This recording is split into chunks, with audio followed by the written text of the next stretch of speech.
اكل جاهز. حاضر. انتي طبخنا ايه النهارده يا عزيزه؟ اللي قدامك على الترابيزه. اه، قصدك طبق كل يوم، المقرر المدرسي. ايه مش عاجبك يا مدحت؟ ازاي؟ 7 سنين بالشكل ده مش هيعجبني؟ هاكل يا عزيزه. مدحت انت مالك؟ مالي على الله، هاكل وانا ساكت. هاكل.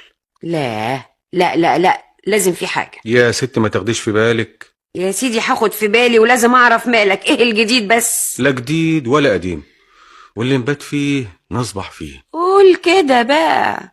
ايوه يا اخويا ايوه، انت زهقت مني. انا مش ممكن طبعا، ده انتي مراتي حبيبتي. بس بس ايه؟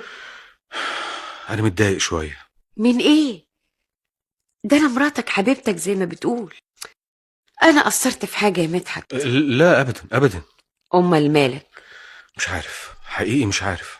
آه، على كل حال دي مش أول مرة.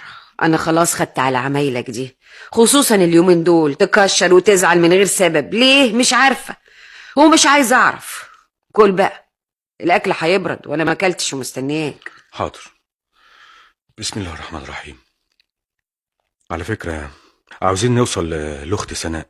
خير؟ حصل إيه تاني؟ انت ناسية السبوع الليلة دي ولازم نحضر.